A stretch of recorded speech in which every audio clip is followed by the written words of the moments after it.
वृंदावन सोवन नहीं नंद गाँव सोगा, बंसी वट सो वट नहीं और कृष्ण नाम सोना।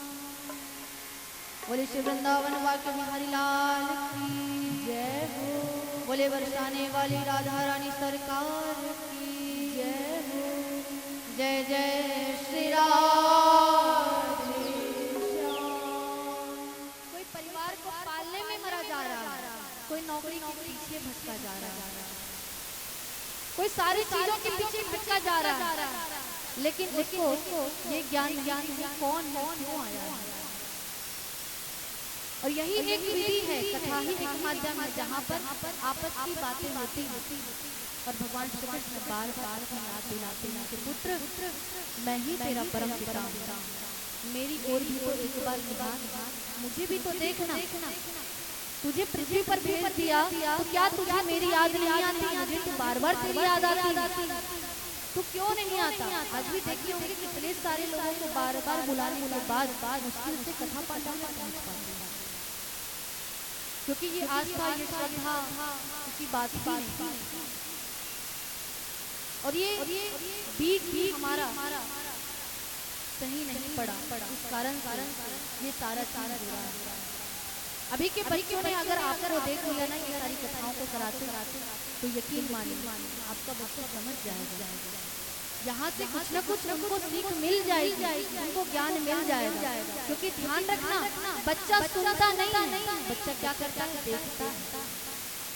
हम लोग को परेशानी क्या है, बहुत सारे लोग हमारे पास आते हैं भभूति मांगने, महाराज जी लड़का बने सुने नहीं बात कहाँ से सुनेगा। परेशानी तो यहाँ सबकी तो वही, न पत्नी सुनती है, न पति सुनता है, न सास सुनती है, न ससुर सुनता है, न परिवार सुनता है, न बच्चे सुनते हैं, और न ही संसार के लोग न बॉस भी नहीं सुनता है। नौकरी करने जाओ, बच्चों का भी परेशानी, टीचर नहीं सुनता, टीचर का भी परेशानी, बच्चे नहीं सुनते। आखिर किसको सुनाने की होड़ लगी हुई है, कब तक इसके पीछे भागोगे? जो सुनाना है बैठ कर कहीं गुरु के पास जाकर बैठ आप ही सुन लो ना, क्यों सुनाने की होड़ मची हुई है? जिस दिन आप स्वयं सुनना शुरू कर देंगे उस दिन आप उस चीजों को गुनना शुरू कर देंगे, और जिस दिन गुण लेंगे उस दिन मान लेंगे। कहते हैं कि साइंस का जमाना है, यहाँ प्रैक्टिकल चीज होती है। जब तक प्रैक्टिस नहीं होगा, प्रैक्टिकल चीज नहीं होगा, तब तक हम नहीं मानेंगे। तो आपको प्रैक्टिकल चीजें भी मैं बताऊंगी। आज के यूथ बैठे हैं ना, हमारे युवा पीढ़ी बैठी, वो लोग बहुत सारे क्वेश्चन करते हैं। तो आपको बता दो कि जो परमाणु बम भी बना वो हमारे शास्त्र के श्लोक से बना। अगर टेलीविजन का भी आविष्कार हुआ है तो गीता के दूसरे श्लोक के प्रथम अध्याय के दूसरे श्लोक के बाद अमेरिका वालों ने जो फॉरेन कंट्री में ये श्लोक को पढ़े उसके बाद समझ लिया कि हमको क्या करना है। यहाँ सब आपको थ्योरी दिया गया है, अब इसको आपको प्रूफ करना है। लेकिन हम बस अगरबत्ती पता नहीं अगरबत्ती कभी क्या मिलेगा। अब मेरे अगरबत्ती बहुत डर लगता है। पहले बता अगरबत्ती को पहले चेक कर लेना कि बांस का है कि लकड़ी का है, उसके बाद जलाना।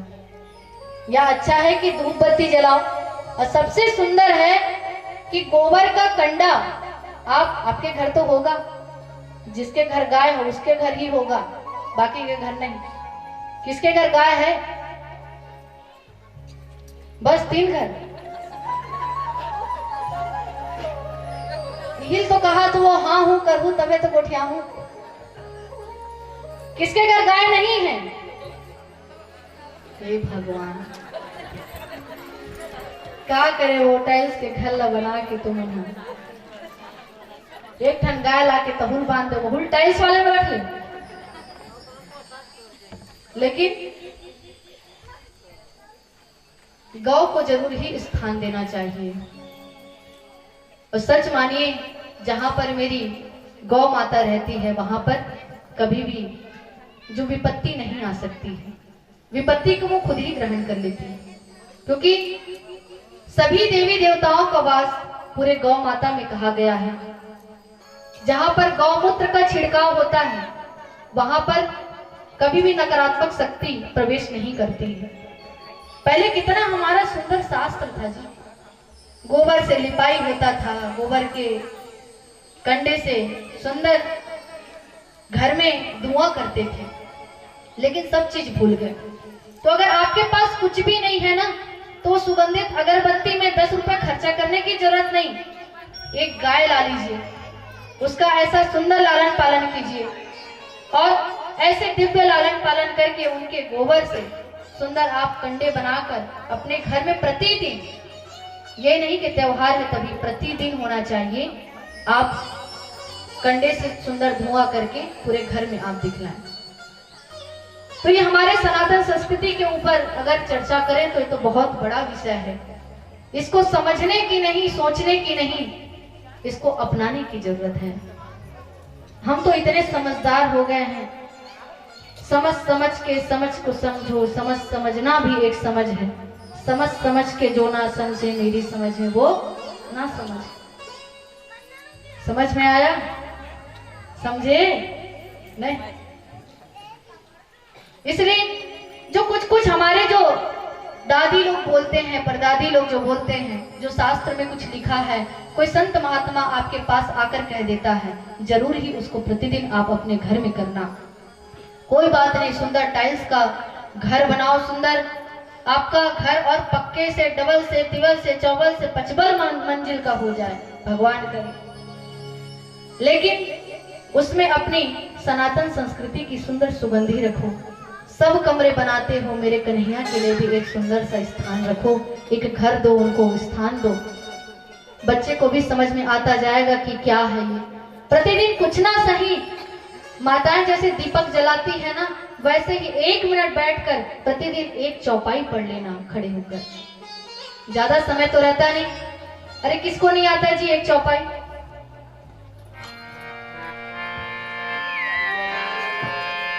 मंगल भवनय मंगल हारी, द्रवहु सुदशरथ अजीर बिहारी। याद है कि भूल गए हैं? बोलो तो एक बार, अरे बोलो, हम नहीं गाएंगे। सुर में नहीं तो बेसुरा होके बोल दे। प्रतिदिन सच में एक चौपाई का आप घर में पाठ किया करो, इससे घर में पवित्रता आएगी और सुंदर हमारा जो संस्कार आप बच्चों को देते जाओगे स्वमेव ही हो जाएगा। आपको लगता होगा ना कि ये मैं पढ़ लिख कर यहाँ पर कैसे बैठ गई, तो ये मेरे माता पिता का संस्कार है। मुझे बचपन में मुझे याद है, मेरे पिताजी 4 बजे उठाते थे और गीता के 5 श्लोक प्रतिदिन याद कराते। इसलिए अगर आप अपने बच्चों को सब क्षेत्र में अव्वल कराना भी चाहते हो, तब भी आपके लिए ये निर्देश है कि आप अपने शास्त्रों को जरूर ही पढ़ाइए। अंग्रेजी पढ़ाओ, हिंदी पढ़ाओ, सब चीज पढ़ाओ, लेकिन छत्तीसगढ़ी बोलना भी सिखा दो। ये दाई और बाबू कितना प्रेम की भाषा है, इसको लोग भूल गए हैं। नहीं तो कल माताजी लोग बैठे थे, बुआ लोग बैठे थे, वो लोग सुंदर बता रहे थे कि आज भी उनके भैया उनको नोनी कह के बोलते, बड़े नोनी, छोटे नोनी। तो बताओ ये कितना प्रेम का बात है। आज भी उनके बीच का, कल बहुत देर तक वो बैठे रहे, इतना प्रेम वो अब नहीं देखने को मिलेगा आपको। हमको सीखने की जरूरत है और ये आपको पता नहीं होगा तो उनके पास बैठने की आवश्यकता है। उससे बैठेंगे तब आपको अनुभूति मिलेगी, अन्यथा आप तो यही चकाचौंध रील्स बनाने में व्यस्त रहोगे और रील्स बन बन के खुद ही रील्स हो जाओगे। रील मतलब क्या होता है? कैमरे का रील आता था पहले, सुने हो ना? तो रील किसको बोलते हैं? जो घुमावदार होता है, गोल गोल होता है, तो इसलिए उसका भी नाम रील्स है। बस अंगूठा ऐसे ऐसे ऐसे, मुंह भी वैसे ही हो गया है। सब करिए, लेकिन अपने शास्त्र के साथ आप जुड़ कर चलिए, तब आपको आनंद मिलेगा। सूत जी महाराज दिव्य कथाओं को कहने के लिए बैठे हैं नैमिषारण्य में, उनको वहीं बैठा दिए थे अब तक। और सुंदर 88,000 ऋषियों के समक्ष दिव्य कथाओं को कह रहे हैं। लेकिन वहां पर भी जब चर्चा हुई तब यहाँ पर सूत जी महाराज बैठे तो हैं शांत से। सौनक जी जितने भी ऋषिगण हैं उन्होंने निवेदन किया कि हे प्रभु, हे नाथ, आप स्वयं साक्षात परमात्मा स्वरूप हैं और आप कृपा करके कुछ ऐसा बतलाइए जो मन को शांत कर सके, कानों को अच्छा लग सके। ऐसी दिव्य कथाओं को हमको सुनाइए। सूत जी महाराज बड़े प्रसन्न हो गए। कहते हैं कि जब व्यक्ति आपसे कोई मिलता है ना तो उससे संबंधित आप प्रश्न करोगे तो बड़ा प्रसन्न हो जाता है। अगर कोई वकील आया उससे वकालत की बात करोगे तो बड़ा बढ़ चढ़ के बतलाएगा। पुलिस है उसके डिपार्टमेंट की बात करो तो बड़ा बढ़ चढ़ के बतलाएगा। सारी चीजों में एक विशेषता रहती है, उसमें बढ़ चढ़ कर बतलाते हैं। वैसे भगवान के जो भक्त हैं, अगर भगवान के बारे में आप चर्चा शुरू करोगे ना तो निश्चय ही बढ़ चढ़ के और खुश होकर बतलाते। सूत जी महाराज कहते हैं कि आज मैं बड़ा प्रसन्न हूं, तो कोई ऐसा श्रोता तो मिला जो सुनना चाहता है क्या भगवान की कथा। तब कहते हैं मैं आपको वो दिव्य कथा का रसस्वादन कराता हूं जिसको सनकादि ऋषियों ने नारद जी से कहा। ऐसी दिव्य कथा है ये। सौनक आदि ऋषि सब पूछने लगे कि ये नारद जी को कब कथा सुनने को मिल गया है और उनको ऐसे क्या परेशानी हो गई। नारद अर्थात रद्द मतलब परीक्षा रद्द हो गया, मतलब परीक्षा होने वाला था वो अब नहीं होगा, रद्द हो गया, खराब हो गया कि अब नहीं होगा। लेकिन नारद, रद्द के आगे ना लगा है जो कभी रद्द नहीं होता। क्यों? क्योंकि वो दिव्य संकीर्तन में लगा रहता है। और वो भी ऐसे नारद जी महाराज को भी दिव्य कथा को, श्रीमद् भागवत कथा सुनने का उनको भी जरूरत पड़ गया। आखिर ऐसी क्या विकलता हुई। कहते कि नारद जी महाराज एक बार घूमने के लिए निकले थे। कहां पर? पृथ्वी पर सुंदर आप घूमने के लिए निकले, सब जगह भ्रमण किए, लेकिन सब जगह सभी लोग व्याकुल व्यतीत लोग दिखाई दिए, इतने तकलीफ में सभी दिखाई दिए। लेकिन नारद जी के मन में तो बस एक ही प्रसन्नता रहती थी जब वो संकीर्तन करते आते थे। कैसे संकीर्तन करते थे? श्रीमन्नारायण नारायण नारायण, श्रीमन्नारायण जड़ चेतन जग जीव जत सकल राम मैं जानी। जड़ किसको कहा गया? वही जो चुपचाप खड़े हुए हैं, पेड़ पौधे। और चेतन आप हो। चैतन्य महाप्रभु तो तब हुए जब उनको भान हुआ कि राधा कृष्ण नाम के कोई तत्व हैं। चेतन हम नहीं हैं, हम भी वही जड़ हैं। जब तक इस बुद्धि में नहीं लगेगी ना, ये सत्यवाद जब तक पता नहीं लगेगा, तब तक हजारों लाखों कथा सुन सुनकर आप गिनती लगाते रहो और नोट करते रहो कि 1008 बार हम भागवत कथा सुन लिए, 5000 बार तो यूट्यूब से सुन लिए, 5000 बार तो हम सामने सुन लिए, 10,000 तो वो महाराज की कथा सुन लिए। आप सुनते जाओगे, सुनते जाओगे, सुनते जाओगे। कथा कहने वाला तो तर जा रहा है, लेकिन आप वहीं के वहीं बैठे हुए हैं। अरे कथा तो सुननी चाहिए तो महाराज परीक्षित जैसा सुनने चाहिए कि भैया राजपाट को पूरा त्याग दिया जब उनको पता चला कि 7 दिन बाद भैया आप मरने वाले हो। आपको अगर पूछो कि 7 दिन बाद अगर आप मरने वाले हो तो क्या करोगे? अरे बताओ, बोलते क्यों नहीं? क्या करोगे 7 दिन बाद? तब तक अरे उसको पैसा देना है तो उसका हिसाब क्लियर कर लो। वसीयत बचा हुआ है, मैं अपने बच्चे के नाम पर करूंगा। ये खाने का मन था, इसको खा लूं मैं। ये तैयार होने का, पहनने का मन था, उसको पहन लूं मैं वही बैंगलोर वाली वो लड़की से मैंने पूछा कि गुड़िया बताओ, अगर तुमको पता चल गया कि कल तुम मरने वाली हो, तुम क्या करोगी? वो चौंक गई, पहले तो स्तब्ध हो गई कि ये क्या पूछ रही है।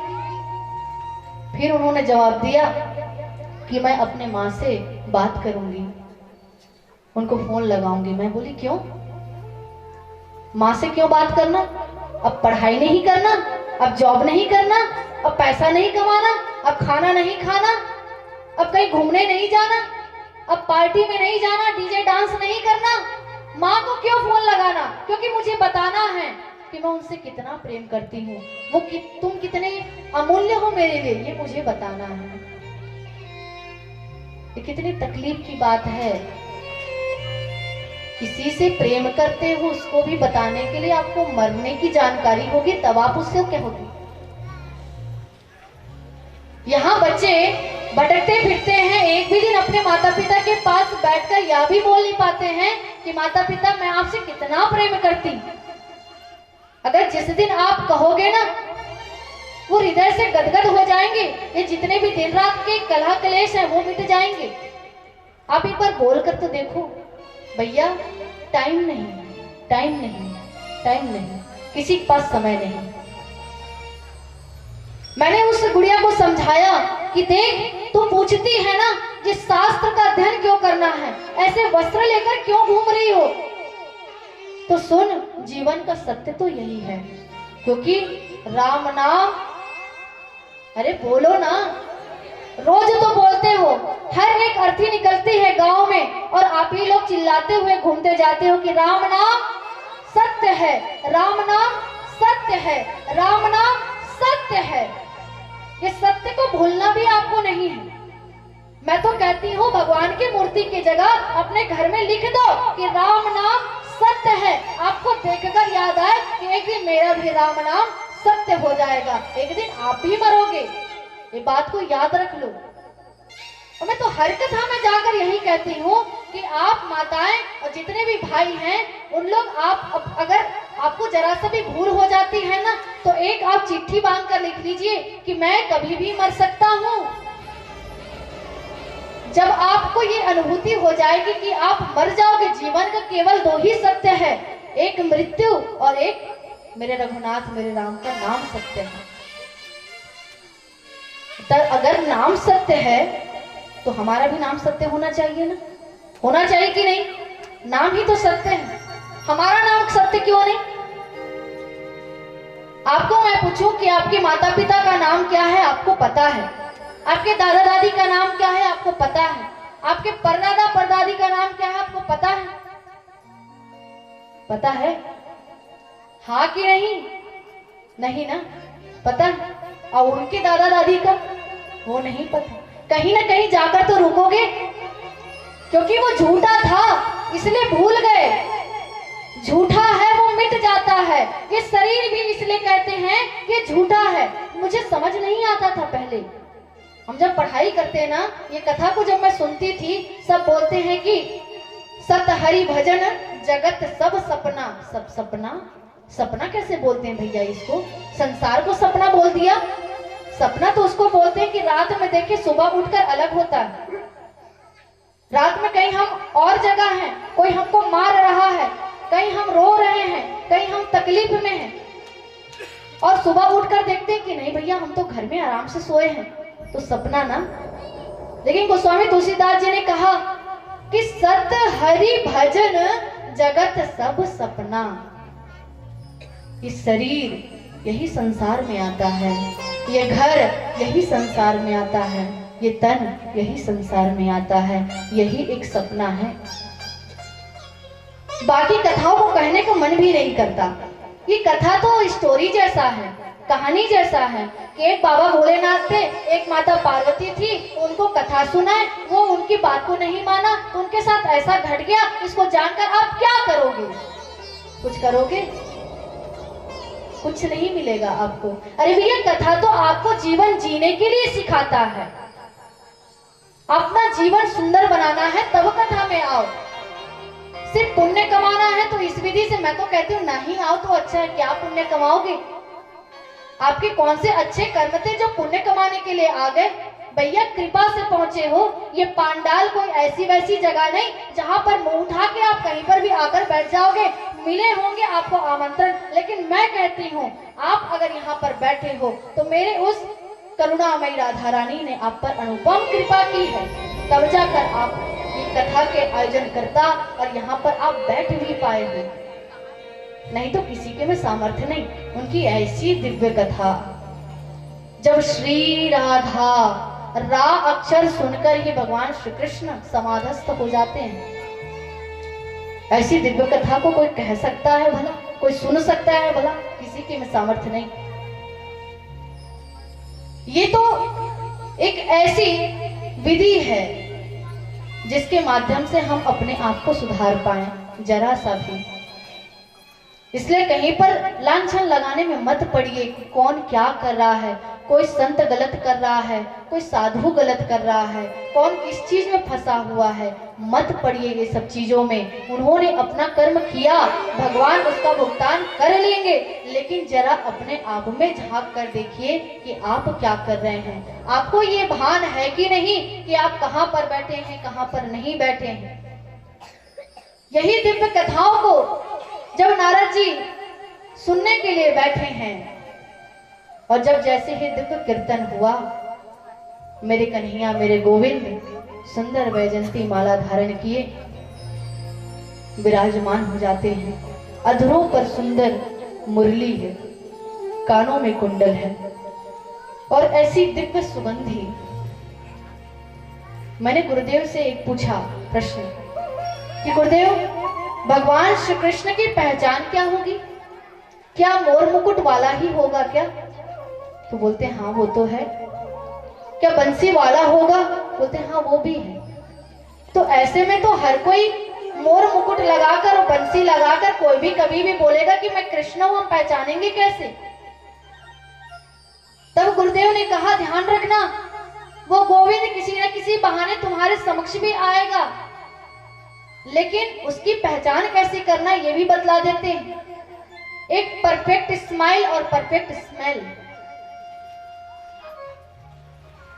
जिसके चेहरे पर सुंदर मुस्कुराहट है हर क्षण, और जिसके शरीर से दिव्य चंदन की दिव्य सुगंधी आती है निरंतर, वही वो कन्हैया होगा। बाकी तो ये छोटे छोटे मोर मुकुट लगाकर तो कोई भी घूम लेगा। कन्हैया आए तो वहीं पर ही पहचान लेना। कन्हैया आए सुंदर। नारद जी बड़े प्रसन्न हो गए, भाव विभोर हो गए, चरणों पर लौटने लगे और कहते हैं धन्य हुआ मैं, धन्य हुआ, धन्य हुआ। मैंने जान लिया कि ये श्रीमद् भागवत की कथा का कितना दिव्य प्रमाण है कि ये कथा शुरू भी नहीं हुई है और मेरे कन्हैया विराजमान हो गए। कहते कि भक्ति नाचने लगी। अरे भक्ति कहाँ नाचती है? जहां मेरे गोविंद विराजते हैं वहीं तो भक्ति नाचती है, या यूं कहें जहां भक्ति नाचती है वहीं पर ही गोविंद विराजमान होते हैं। ज्ञान और वैराग्य भी उठकर युवा अवस्था को प्राप्त हो गए और बड़ी ही दिव्य लीलाओं का चिंतन और बहुत सुंदर लीला का वर्णन हुआ है, जहां पर एक आसन पर ही लगातार बैठकर लगातार दिव्य कथा का श्रवण नारद जी महाराज स्वयं कर रहे हैं। और सोचिए ये वो दिव्य कथा है जिसका श्रवण आप सभी कर रहे हैं। इसलिए आप सच में आप सभी प्रणव में हैं, महाभाग हैं आपके जो आप इस दिव्य कथा का श्रवण कर रहे हैं। क्यों? क्योंकि ये दिव्य कथा अमृत से भी बढ़कर है। कहते सुखदेव जी महाराज जब दिव्य कथा सुनाने के लिए बैठे ही थे, परीक्षित जी महाराज सामने बैठे हैं और वहीं पर जितने भी देवता गण हैं सभी अमृत का कलश लेकर दौड़े दौड़े आते हैं। कहते हैं भैया ये अमृत का कलश ले लो और इसके बदले कथा दे दो हमको। कहते हैं सुखदेव जी महाराज जी आश्चर्य से देखे और कहा क्वा सुधा क्वा कथा, कहां अमृत और कहां कथा। कहा कि तुम अमृत की तुलना ये कथा से कर रहे हो। कहते अभक्तांशस्य, जो अभक्त लोग हैं उनको ये कथा प्राप्त हो ही नहीं सकती। जो इसका मोल लगाने आते हैं, इसका अदला बदली करने आते हैं, उसको ये दिव्य कथा नहीं मिल सकती। परीक्षित से भी पूछा गया भैया तुम 7 दिन बाद मरने वाले हो, बताओ ये अमृत को पीकर तुम अमर हो जाओगे, पी लो इसको, ये कथा हम लोग को दे दो। लेकिन मैंने कहा ना परीक्षित आप और हम जैसा नहीं था जो लालच में आकर दिव्य कथा का श्रवण छोड़कर कहीं और चला जाए। परीक्षित ने कहा अब तो जब मुझे पता ही है कि मैं जाने वाला हूं तो दिव्य कथा का रसास्वादन मैं करके ही जाऊंगा। आप अपना अमृत ले जाइए। तो ध्यान रखिए, ये वो दिव्य कथा है जो अमृत से भी बढ़कर है। ऐसी दिव्य कथा का रसास्वादन आप यहाँ पर कर रहे हैं। जब दिव्य कथा चलने लगी, रस इतना बढ़ने लगा, वहां पर इंद्र साक्षात वहां पर ढोल बजा रहे हैं, अर्जुन आकर वहां पर कीर्तन कर रहे हैं। ऐसे ऐसे दिग्गज भागवत में उपस्थित होते हैं। इसलिए यहाँ पर जितने वाद्य कलाकार हैं, जितने भी लोग हैं, हमारे पंडित जी महाराज जी हैं, ये सब साधारण नहीं, ये वही इंद्र स्वरूप अर्जुन स्वरूप दिव्य आत्मा है जो इस दिव्य कथा में सहयोग देने आते हैं। और आप वही ऋषि महात्माओं जैसे दिव्य आत्मा हो जो आप ही के बहाने वो महात्मा आपके हृदय में प्रवेश करके दिव्य कथा को सुनता है। आप कोई साधारण व्यक्ति नहीं हो। आप गर्व से अपना सीना चौड़ा करके चलना कि हाँ, हम दिव्य आत्मा है जो कथा का श्रवण कर रहे हैं, रसास्वादन कर रहे हैं। यहाँ पर सनकादि जो ऋषि हैं, उनसे नारद जी ने प्रश्न किया, ये जो श्रीमद् भागवत की कथा सुनने से जो पुण्य मिलता है, जो फल मिलता है, उसको तो मैंने समझ लिया कि इससे साक्षात गोविंद प्रसन्न होते हैं, लेकिन एक और मेरे मन में शंका है, अगर पूछूं तो आप बतलाएंगे? शनकादि ऋषि ने कहा, पूछिए। उन्होंने पूछा कि क्या पापियों को भी ये तारता है क्या?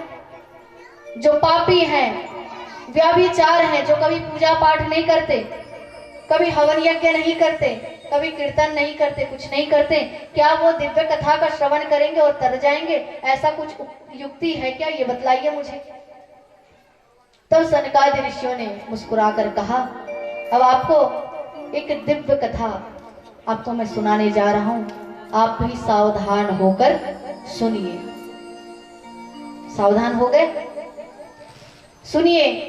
तुंगभद्रा नदी के किनारे एक ब्राह्मण परिवार रहता था जिसका नाम था आत्मदेव। क्या नाम था?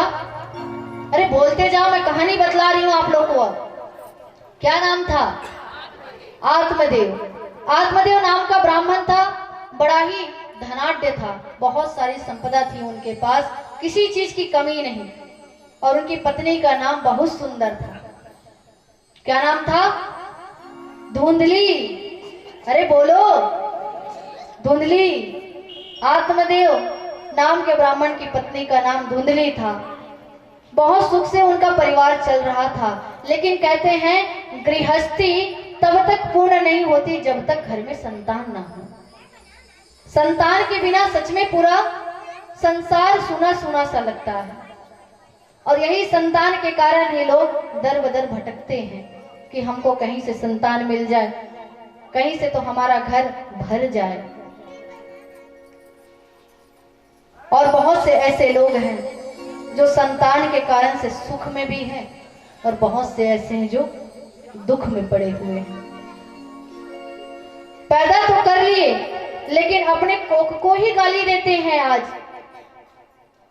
कि मेरा कैसा दुर्भाग्य है कि तू मेरे कोख में आया।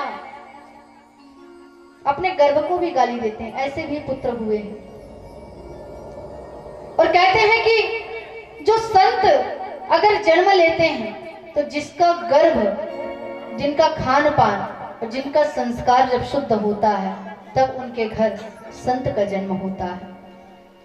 हमारी सनातन संस्कृति में 16 संस्कार हैं, जिसमें सबसे पहला संस्कार होता है पुंसवन संस्कार। ये पुंसवन संस्कार में भी एक ऐसा संस्कार है जिसमें पहले बतलाया जाता था कि स्त्री और पुरुष का मिलन भी कैसा होना चाहिए, वो भी शास्त्रोक्त हो, और तब कहीं जाकर गर्भाधारण संस्कार होता था। ऐसे एक एक सभी संस्कार हैं। कहते सिर्फ 2 संस्कार को छोड़कर बाकी संस्कार को खुद ही करना पड़ता है। कौन सा? एक जात कर्म संस्कार और एक अंतिम संस्कार।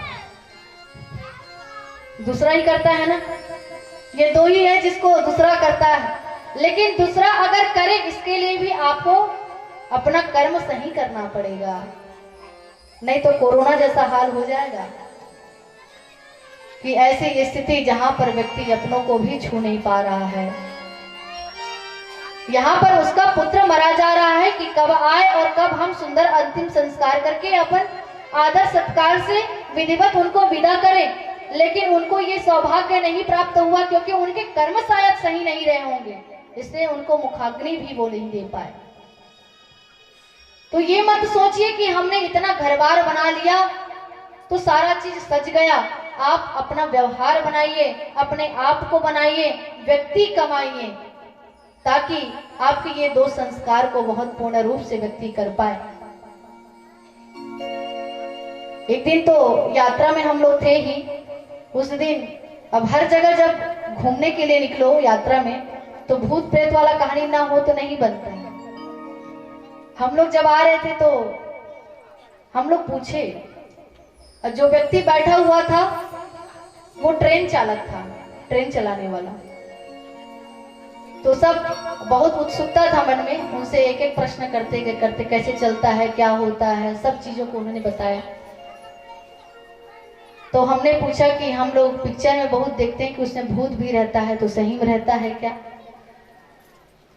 तब उन्होंने बताया कि मुझे तो नहीं, लेकिन एक व्यक्ति को सच में ऐसा आभास हुआ है कि जब वो रास्ते से गुजर रहा था तो वहीं पर एक शमशान में एक चिता जल रही थी और वहीं पर एक बालक है वो रो रहा था। उसको लगा कि ये बालक रो रहा है, लगता है अपने घर परिवार से दूर हो गया होगा, भटक कर यहीं पर, या फिर इसका कोई जो परिवार के लोग कोई जल रहे होंगे उसको सोचकर ये रो रहा होगा। वो व्यक्ति हिम्मत करके गया, उसको पूछा कि बच्चा शाम हो गया है, रात होने को है, तो यहाँ पर बैठकर क्यों रो रहा है, जा घर को जा अपने। वो कुछ नहीं बोलता।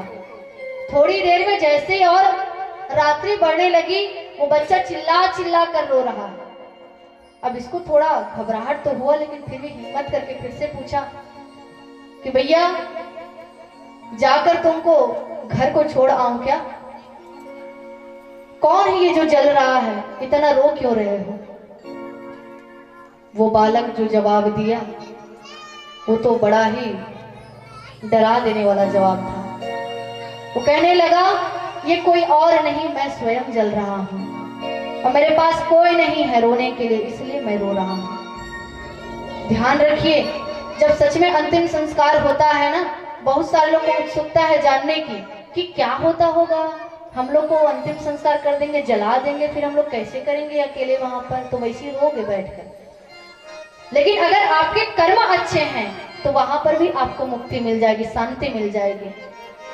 आप इस लोक को और उस लोक को पवित्र करना चाहते हो, शांति से रहना चाहते हो, तो इस लोक में क्या करना पड़ेगा? कीर्तन करना पड़ेगा।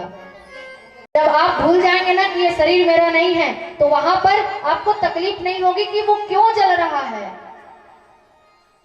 उसको इसलिए तो तकलीफ हो रही थी ना कि मैं क्यों जल रहा हूं। शास्त्र में तो ये भी लिखा है, गरुड़ पुराण आप पढ़ोगे तो, कि जब व्यक्ति लाश पड़ा होता है सामने, तो वहां पर जो व्यक्ति मर गया है वो स्वयं वहां पर बैठकर देखता है कि क्या हो रहा है मेरे आसपास, और रोता है, लोगों को समझाता है कि अरे मैं मरा नहीं हूं, मैं तो जिंदा हूं, मुझे देखो।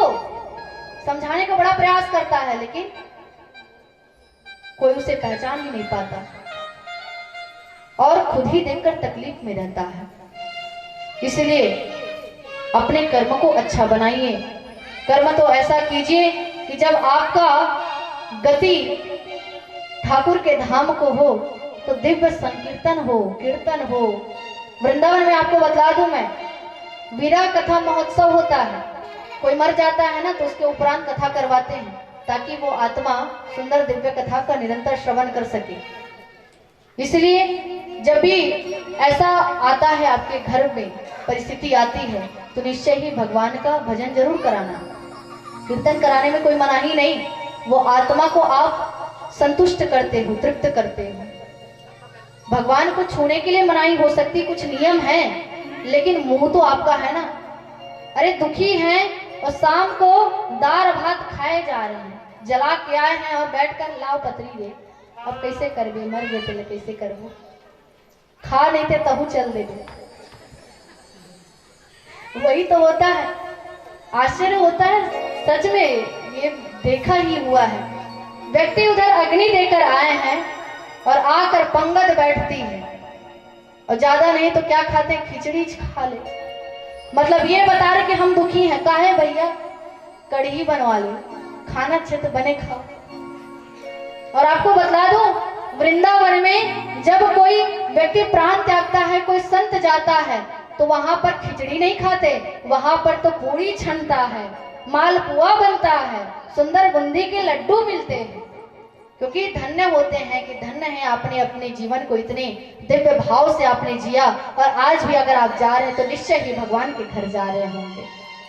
और हम भी कह देते हैं भैया, कभी अगर किस्मत इतना कर्म रहा हमारा कि यहीं मरना करना हो गया, तो हमारे में रोना वोना मत, कम से कम संगीत और भगवान का भजन कुछ करवा देना, ताकि कम से कम लगे तो कथा आप लोग को सुनाए तो कुछ हमको भी मिल गया।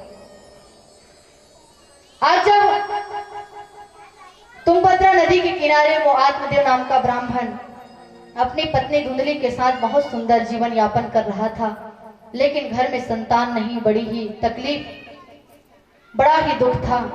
धुंधली को ज्यादा कष्ट नहीं था, मस्त खाती पीती थी और मस्त सो जाती थी, 4 टाइम दोपहर में, 8 टाइम रात में, और बाकी टाइम पड़ोसी के घर, ओकर घर ओकर घर ओकर घर, क्योंकि उसके घर कुछ है ही नहीं।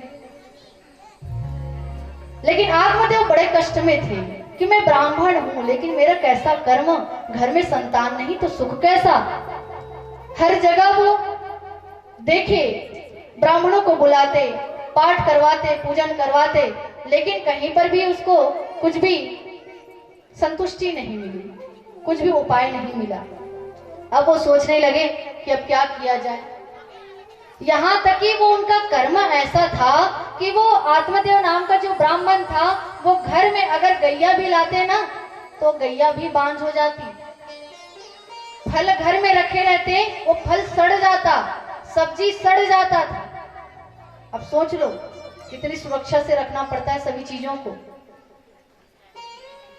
और सारा चीज अस्त व्यस्त, मन बड़ा व्यथित रहता था। वो ब्राह्मण बड़ा तकलीफ में घर से बाहर निकल गया, सोचता है घर में संतान ही नहीं तो मैं जी कर क्या करूंगा, इतना धन संपदा को मैं क्या करूंगा। कमाते तो इसलिए ही हो ना, आप लोग को पूछे क्यों कमाते हो भैया, 3-3 4-4 जन बेटा है, ओकर मन पर कुछ नहीं बनावो तो का करी भैया। भगवान के कृपा से गोड़ हाथ तो है ना, बुद्धि तको दे। अनाथ रहते हैं वो कैसे करते हैं, वो भी कहीं ना कहीं से पालन पोषण अपना कर लेते हैं ना। तो आप अपने बच्चों के बहाने से धन इकट्ठा कर रहे हो और आरोप मढ़ते हैं बच्चों पर कि बच्चों के लिए कर रहे हो, गलत बोलते हो।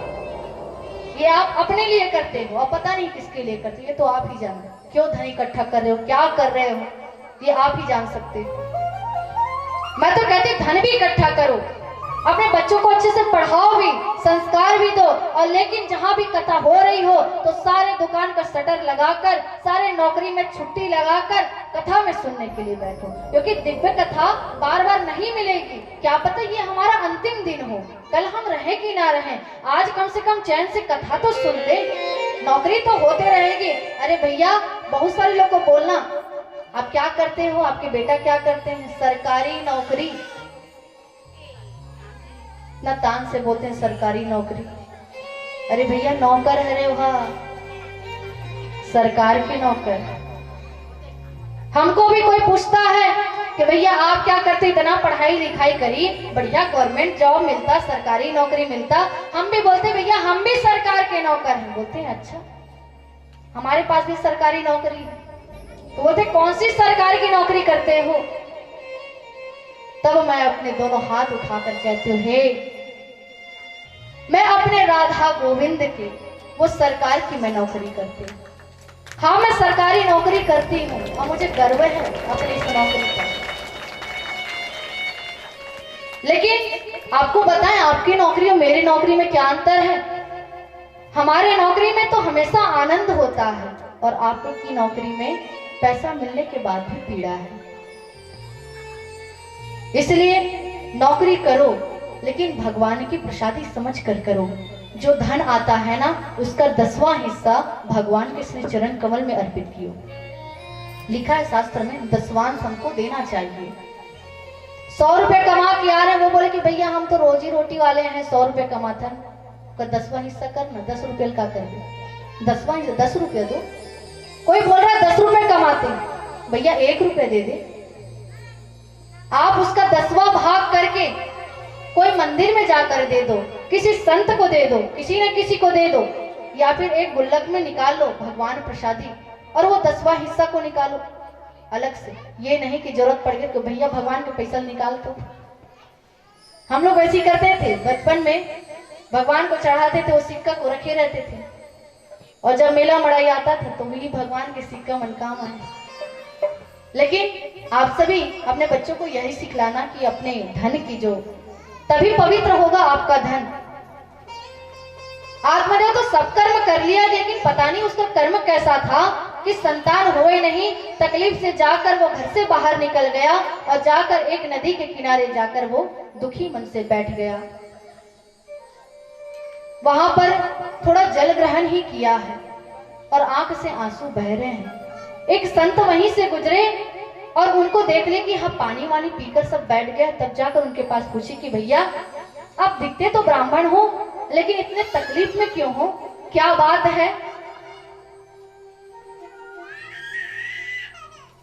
यहाँ हमारी दीदी जी भी यहाँ पर है, और मैं भी जब अपने, मेरा तो कैसा भाग्य है, जिस जगह में पढ़ी हूँ, जिन गुरुओं ने मुझे पढ़ाया है, आज भगवान की कृपा से उन्हीं के समक्ष मैं कथा को बांट पा रही हूँ। आपको देखकर मैं घबराती नहीं, मुझे बल मिलता है कि सच में मुझे ऐसे दिव्य स्थान में ठाकुर ने लाकर खड़ा कर दिया कि जहां पर मेरा इतना लंबा जीवन गया है, जहां पर मेरे गुरु साक्षात बैठे हों, और वहीं पर मुझे कुछ बोलने का अवसर मिल रहा है। वो आत्मदेव ब्राह्मण से पूछा गया, संत ने कहा कि आप दुखी क्यों हैं, व्यथित क्यों हैं, कारण बतलाइए। ब्राह्मण कहने लगे कि भैया कारण क्या बतलाऊं, मैं जाति का तो ब्राह्मण हूँ, सारे जात कर्म कर लिए, धन की कोई कमी नहीं, इतना दान करता हूँ, इतनी दक्षिणा देता हूँ, सबकी सेवा करता हूँ, इतना पंगत लगाता हूँ, लेकिन कहीं भी मुझे संतुष्टि नहीं मिलती, हमेशा तकलीफ ही मिलता है। क्यों? क्योंकि मेरे घर में संतान नहीं। संत तो एक बार आपको देख ले तो पहचान जाएंगे कि आपके कर्म में क्या है। उन्होंने मस्तक की रेखा पढ़ ली, जान गए कि इसके 7 जन्म तक इसको पुत्र नहीं हो पाएंगे, और इस कारण से उन्होंने बतलाया नहीं कि 7 जन्म तक नहीं होंगे। कहा कि भैया ये सब प्रपंच में क्यों पढ़ते हो, भगवान जैसा देता है ना उसी में खुश रहो। क्यों? क्योंकि जब 2 लोग हो तो ज्यादा झंझट भी नहीं है, सुंदर भगवान का कीर्तन करो और अपना जीवन को। कहा कि ज्ञान बहुत हो गया, ज्ञान बहुत दे देते हैं, लेकिन जो पारिवारिक में रहता है उनको पता है कि क्या तकलीफ होती है। तब कहा कि अगर आप कर सकते हैं तो एक निवेदन है, मुझे संतान के लिए कुछ वरदान दीजिए, नहीं तो मैं इतने तकलीफ में हूं कि आपके सामने ही मैं मर जाऊंगा, यहीं पर आत्मदाह कर लूंगा, सुसाइड कर लूंगा। जब ये बात को बोले, संत बड़े करुण हृदय के होते हैं। संत कहने लगे कि मैंने तुम्हारे मस्तक की रेखा देख ली है, 7 जन्म तक तुम्हें पुत्र जन्म नहीं मिलेगा, तुमको पुत्र का सुख मिलेगा ही नहीं।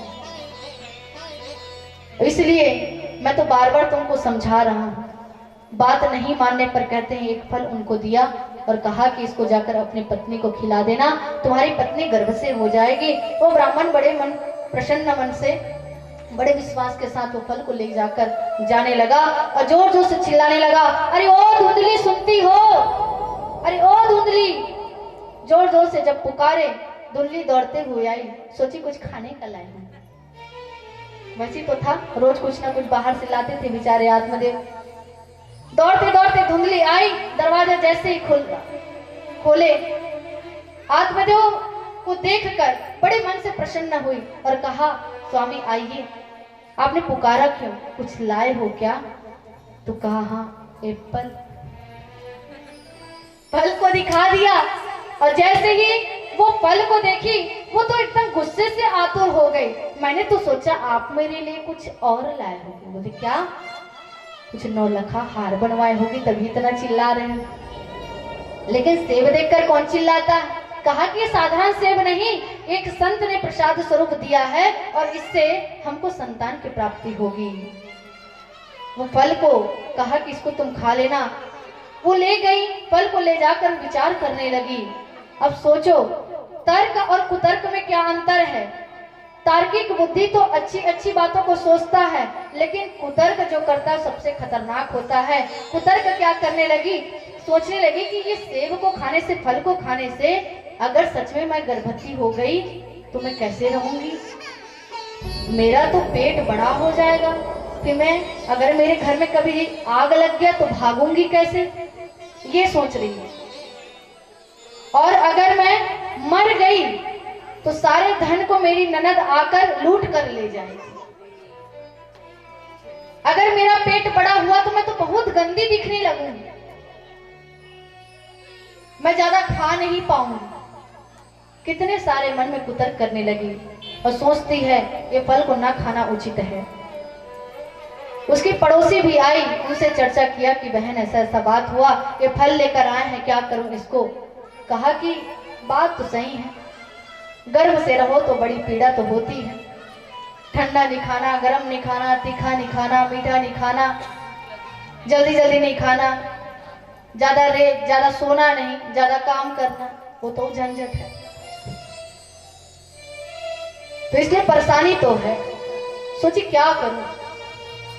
तो उसकी सहेली भी वैसी थी, उन्होंने बताया कि भैया एक काम कर, तो इस फल को अपने गैया को खिला दे, वो भी तो बांझ है, ये फल काम करता है कि नहीं करता है पता चल जाएगा। उसका बात मानकर, उसको बच्चा तो चाहिए ही नहीं था, वो फल को ले जाकर अपने गैया को खिला दी। लेकिन जिस दिन से वो फल खाए, गैया गर्भ से रह गई। और इधर धुंधली ने झूठ बोल दिया आत्मदेव को कि हाँ हमने फल खा लिया। अपनी बहन से ये सारी बातों को बताई कि बहन ऐसी सी बात है, मैं क्या करूं, कुछ तो उपाय बतला। उसकी बहन ने बतलाया तो चिंता मत कर, मैं भी गर्भ से हूँ, सही समय आने पर मैं अपना बच्चा दे दूंगी और तू अपना कुछ धन मेरे पति को दे देना, तो वो कुछ नहीं बोलेंगे। क्यों? क्योंकि मेरे पास इतने बच्चे हैं लेकिन खाने को हमारे पास कुछ नहीं है, और तुम्हारे घर में खाने के लिए इतना है लेकिन खाने वाला कोई नहीं है, ये बच्चा तू रख लेना। समय वैसा ही हुआ, व्यतीत हुआ। कुछ क्षण पश्चात वो बच्चा जन्म लिया और जाकर चुपचाप से किसको दे दी? धुंधली को जाकर दे दी, अपनी बहन को। धुंधली बड़ी प्रसन्न हुई, आत्मदेव को कह दिए कि सुंदर बालक का जन्म हुआ है। आत्मदेव तो खुशी से नाचने लगा। अरे वो संत कहते थे कि 7 जन्म तक मुझे पुत्र का सुख नहीं, आज सुंदर बालक का जन्म हुआ है, धन्य हुआ मैं, धन्य हुआ मैं। सुंदर दान दक्षिणा सब करने लगा, अपना धन को लुटाने लगा, खुशी से नाचने लगा। लेकिन हुआ क्या? इधर कहने लगी बात तो सब ठीक है नाथ, लेकिन परेशानी एक है कि मेरी जो बहन है ना गर्भ से थी, उसका गर्भपात हो गया, अबॉर्शन हो गया, उसका गर्भ गिर गया है। लेकिन तकलीफ ये है, मेरा बच्चा जन्म लिया है लेकिन मेरी स्तन में दूध नहीं आता है। मेरी बहन का बच्चा गिर गया है लेकिन उसके स्तन में दूध आता है। तो एक काम करें, बहन को ही रख ले, वही लालन पालन करेगी। बोले ठीक है, चलेगा, जैसा बात है। अपनी बहन को रख लिए, लालन पालन हुआ, उनका नामकरण संस्कार किया और सही समय आने पर गैया का भी एक सुंदर बालक हुआ। ऐसा सुंदर बालक जिनका पूरा शरीर तो मनुष्य के जैसा, लेकिन कान कैसे थे? लंबे लंबे कान थे। सुंदर दोनों बालक का नामकरण किया गया। और उस बालक का नाम क्या रखा गया? बोले गोकर्ण जी महाराज की जय। गोकर्ण रखा गया, गाय के कान के समान लंबा था ना, इसलिए उसका नाम गोकर्ण रखा गया। और यहाँ पर जो एक बालक धुंधली के जो गोद में था, बोले इसका भी नाम संस्कार करना है, कैसे करें? कहती धुंधली कहती कि इसका नाम संस्कार मैं अपने नाम के हिसाब से करूंगी। बोले ले भाई कर ले। बेचारा आत्मदेव अच्छा सोचा था कि कुछ अच्छा नाम रखी। कहते इसका नाम रखा जाएगा क्या? क्या रखा जाएगा? धुंधकारी। खुशी से नाचोगे नहीं? बताओ। जैसे उसकी माता अपने बच्चे का नाम भी रख दिया धुंधकारी। धुंधकारी अपने नाम के अनुसार ही था। पहले तो नाम भी कितने सुंदर सुंदर रहते थे, नारायण, वासुदेव। भगवान श्री कृष्ण के, भगवान विष्णु के नाम से ही कितने सुंदर सुंदर नाम रखे जाते थे। लेकिन अब इंकू चिंकू पिंकू, अब मुंह ऐसे हो गया बोल बोल के। पहले नारायण नाम लेकर ही कितना सुख मिलता था। आप ये प्रैक्टिकल वाले हो ना, प्रैक्टिकल करके देखा करो कि किसमें ज्यादा संतुष्टि मिलता है। एडविन, एडवर्ड, मुंह ऐसे ही हो गया। अब इसलिए कुछ अच्छा नाम रखो भैया, वासुदेव, कृष्ण, राधा, प्यारी, किशोरी, कितना सुंदर नाम। उन्होंने भी रखा धुंधकारी। जन्म से बड़ा खतरनाक था वो, जैसे जैसे बढ़ने लगा चोरी करता, लूटपाट करता, और जैसे बढ़ने लगा छोटे छोटे बच्चों को खिला रहा हूं बोलकर कुआं में डाल के आ जाता, कुआं में डाल देता था उसको, किसी के घर आग लगा देता। अब बताओ, इतना उपद्रवी। माता पिता दिन रात परेशान रहते।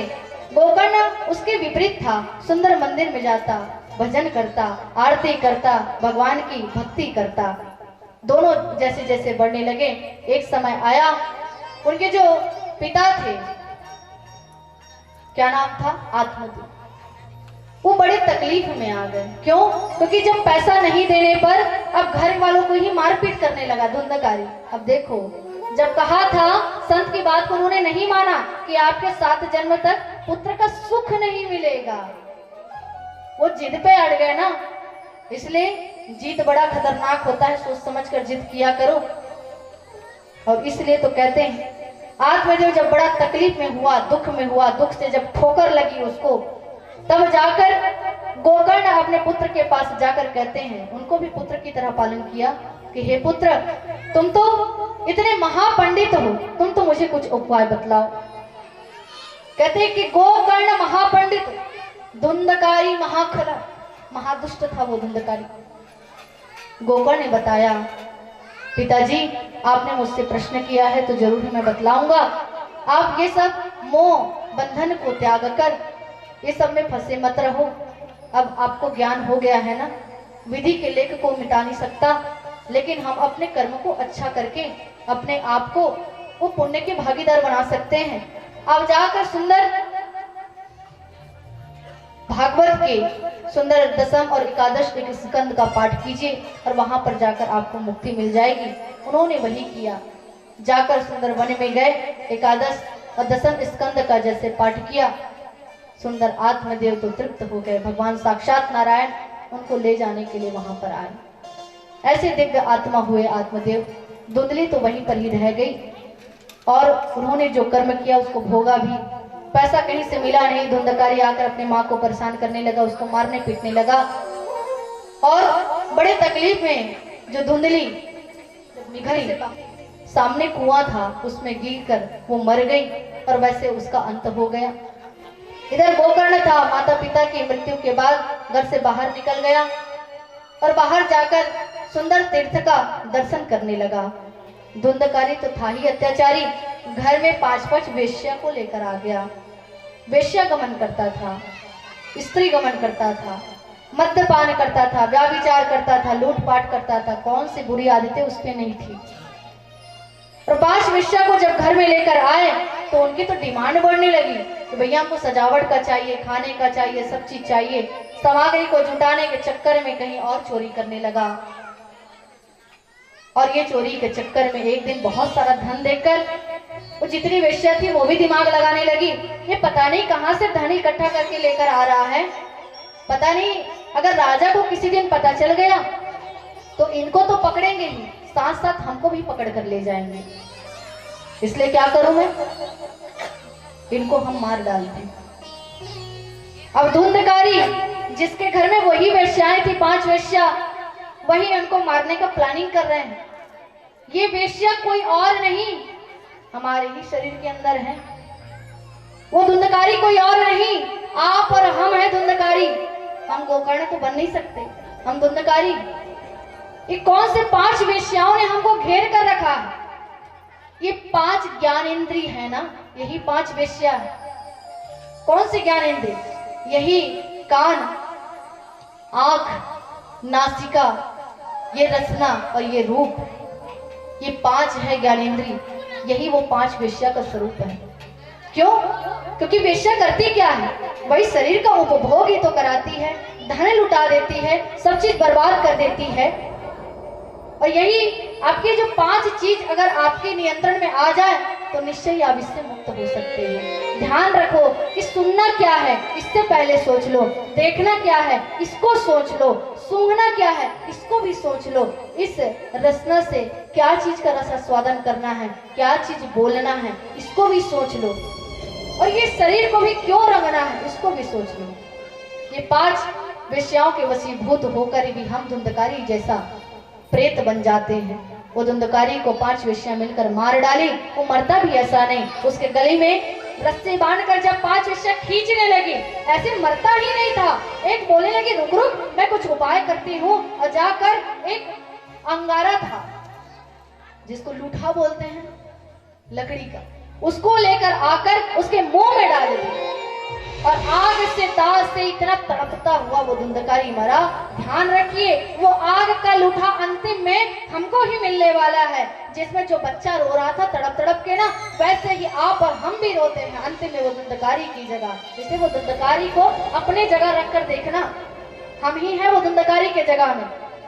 और बड़ा ही तड़पता हुआ वो धुंधकारी प्राणों को त्याग किया। वो वेश्या घर से भाग गई कि हम भी इसके चक्कर में फंस जाएंगे। मिट्टी में उसको दबा दिया धुंधकारी के शरीर को, किसी को पता नहीं लगा। एक समय गोकर्ण जो बाहर तीर्थाटन कर रहे थे, घर को जब आए रात्रि हुआ और देखे, उनको जानकारी मिल गई थी कि धुंधकारी मेरा जो भाई उसको मृत्यु मिल गया है, मृत्यु हो गया है उसका, तो जाकर श्राद्ध कर्म कर दिया था। घर को जब वापस आए तब क्या देखते हैं, रात जब हुआ तो भयावह आवाज आने लगी, शियार के चीखने की आवाज आने लगी, और ऐसे आवाज को सुनकर गोकर्ण जग गए। तब क्या देखते हैं, वहां पर एक भयावह भैंसे का रूप लेकर, कभी सिंह का रूप लेकर, क्योंकि धुंधकारी अपने कर्म के कारण से महाप्रेत बन गया था। अब वो जो प्रेत जब बना तो भटकता था, हा देव करके पुकारता था। आप बोलते हो ना अरे भूत प्रेत कुछ होता है क्या? होता है भैया, यही बैठा होगा भूत प्रेत, ये जो बांधे है ना इसी में बैठा होगा। और ये योनि है, आपको भी कुछ अपने बुरे कर्म के कारण वो बनना पड़ेगा, भुगतना पड़ेगा। बोलते कि प्रेत योनि ऐसी खतरनाक योनि है जहां पर आपको भूख बहुत लगती है, प्यास बहुत लगती है, लेकिन आप पानी पी नहीं सकते, तृप्ति नहीं मिलती। बस कहीं पर पेड़ पर वो टंगा रहता है कि कोई आकर इसको जल दे दे, या कोई पुण्यात्मा आकर इसको जल चढ़ा दे तो उसको मैं ग्रहण करूं। ध्यान रखिए आपके पुण्य से किसी प्रेत जैसे भटकती आत्मा भी तृप्ति मिल जाती है। तो ये हमारे शास्त्रों में वर्णित है। जब बोले कि तू कौन है, जरा सामने आ, मेरे सामने भय क्यों दिखला रहा है, मैं डरता नहीं किसी से। तो जो गंगा जी का पवित्र जल जब छिड़का गया तब धुंधकारी सामने अपने स्वरूप में आता है और कहा कि भाई मैं तुम्हारा ही भाई हूँ, धुंधकारी नाम है मेरा। तो कहते तू मुक्त नहीं हुआ, मैं तो तेरे लिए गया में श्राद्ध भी किया, कहा कि मुक्ति तो मुझे नहीं मिली। अरे मैं इतना बुरा कर्म किया हूँ कि 100 गया श्राद्ध भी करा लो तब भी मैं मुक्त नहीं होऊंगा। तो जाकर कुछ उपाय कर। बहुत उपाय ढूंढे, उपाय पता नहीं चला। सूर्यदेव की उपासना करते थे, वहां से उनको जानकारी मिली कि श्रीमद् भागवत की दिव्य कथा को श्रवण करने से कितने भी पापी क्यों न हो वो भी मुक्त हो जाते हैं। दिव्य कथा का आयोजन हुआ जहाँ पर कहने वाले स्वयं गोकर्ण विराजमान हुए, और यहाँ पर धुंधकारी को बैठने के लिए कुछ स्थान नहीं मिला। तो वहां पर एक हरा बांस था, वहीं पर के क्षेत्र से वो घुसकर, प्रेत स्वरूप था, वहीं पर घुसकर वो बैठा रहा और नित्य प्रतिदिन सप्ताह विधि से दिव्य कथा का श्रवण करने लगे। ऐसी दिव्य कथा जब चलते गई, कहते कि एक एक दिन होता हुआ, और बांस में आप देखे होंगे सामने गांठ होती है बीच में, तो जैसे जैसे दिन होते गए वैसे वैसे बीच के गांठ फटता गया, और अंतिम में जब 7वां दिन, अंतिम दिवस आया, बांस 2 भाग में विभक्त हो गया, और वहां से कोई धुंधकारी प्रेत प्रकट नहीं हुआ।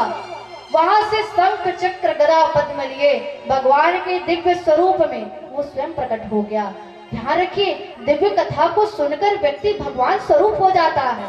ऐसी धुंधकारी की भी ये भागवत भगवान की दिव्य कथा उनको मुक्त कर सकती है। ऐसी दिव्य कथा है जहाँ पर ऐसा महाप्रेत भी मुक्त हो सकता है।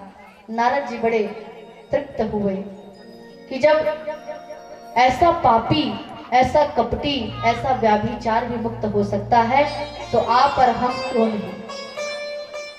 इसलिए ये जो कथा को अगर कोई पापी भी गलती से भी सुन लिया तो उसका उद्धार होना ही है। अगर मुक्त भी होना चाहते हो तब भी इस कथा का श्रवण करो। यहाँ पर जो कहने वाले गोकर्ण थे, बाकी भी कथा सुनने वाले आए थे, उन लोगों ने कहा हमारी मुक्ति कैसे होगी, क्या हमको भी ऐसा दिव्य गति प्रदान नहीं होगा। कहा कि फिर से एक बार कथा, दिव्य कथा हुई। सबके लिए विमान आए, स्वयं ठाकुर के पार्षद सभी को लेने के लिए आए और गोकर्ण को लेने के लिए स्वयं साक्षात भगवान वहां पर विराजमान हो गए और अपने दोनों हाथों को पसार कर, बाहें पसार कर मेरे कन्हैया, मेरे गोविंद उस गोकर्ण को अपने साथ अपने आसन पर विराजमान करा के अपने वैकुंठ धाम को ले जाते हैं। तो ऐसी दिव्य कथा है जिस कथा का आप श्रवण कर रहे हैं। बोले भागवत भगवान की, बोले भागवत भगवान की जय, बोले भागवत भगवान की जय।